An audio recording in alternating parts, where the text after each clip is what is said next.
Bismillahirrahmanirrahim. Assalamualaikum warahmatullahi wabarakatuh. Perkenalkan, nama saya Ayunda Nur Hasanah dengan NIM 2021136, mahasiswi Institut Ilmu Al-Quran Jakarta, Fakultas Usuluddin dan Dakwah, Prodi Ilmu Al-Quran dan Tafsir. Pada kesempatan kali ini, saya akan menjelaskan tentang sebuah materi, yaitu Sunan Ibnu Majah.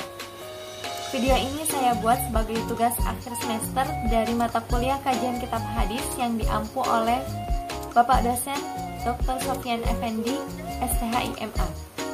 Oke, langsung saja pembahasannya.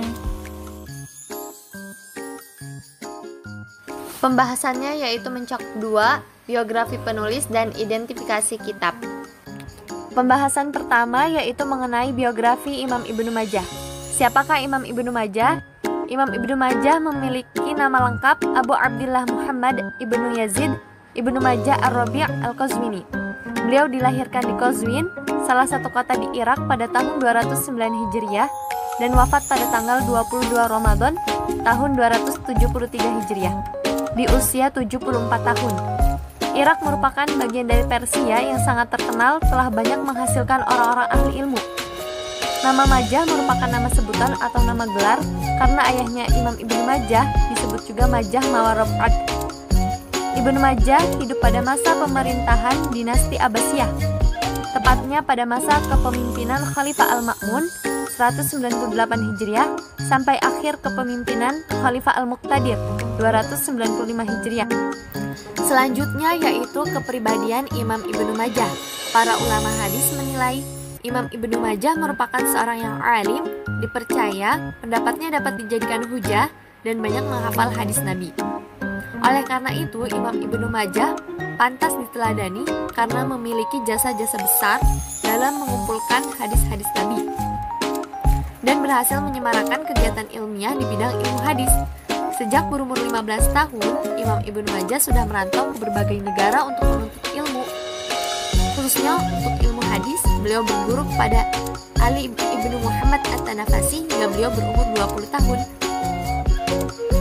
Dari merantau di berbagai negara, Imam Ibnu Majah dapat mengumpulkan 4.341 hadis yang terbagi menjadi 37 kitab dan 1.502 bab. Nah, di antara guru-guru beliau yaitu ada Ali bin Muhammad At-Tanafusi, Jabara bin Al-Mughallas, Mus'ab bin Abdullah, Suaid bin Sa'id, Abdullah bin Muawiyah, Muhammad bin Ramlah, Ibrahim bin Mundir, Muhammad bin Abdullah, Abu Bakar bin Abi Syaibah, Hisham bin Amr, Abu Sa'id al-Ashaj. Sedangkan murid-murid beliau yaitu ada Muhammad bin Isa, Abu Tayyib Ahmad, Sulaiman bin Yazid, Ali bin Ibrahim, Ishaq bin Muhammad, Muhammad bin Isa, Ali bin Sa'id. Ini mohon maaf salah penulisan, yaitu Ibnu Sibawai, Wajidi Ahmad bin Ibrahim. Sedangkan untuk karya-karya beliau yaitu ada di bidang tafsir Al-Quranul Karim, di bidang tarikh, fikih, dan sunan.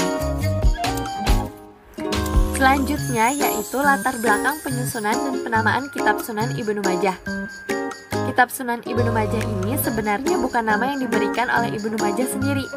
Kitab ini mulanya bernama As-Sunan. Kemudian kitab ini dinisbahkan namanya kepada penulisnya yaitu Ibnu Majah, sehingga termasyhur kitab ini dengan nama Sunan Ibnu Majah. Adapun latar belakang penulisannya, sejak kecil, kira-kira berumur 15 tahun, Imam Ibnu Majah sudah mempunyai bakat di bidang ilmu hadis dan beliau sangat gigih dalam mencari ilmu hadis.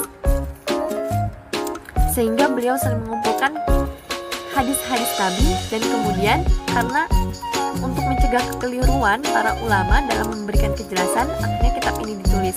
Karena pada masa dinasti Abbasiyah telah tersebar pemalsuan hadis, sehingga kitab ini ditulis untuk parameter hadis-hadis sahih. Selanjutnya yaitu sistematika kitab Sunan Ibnu Majah. Sunan Ibnu Majah merupakan kitab kumpulan hadis-hadis sahih yang ditulis oleh Imam Ibnu Majah. Pada bagian mukadimahnya, Imam Ibnu Majah menulis keutamaan ilmu hadis secara khusus dan ilmu agama yang terkait dengan sunnah Rasulullah.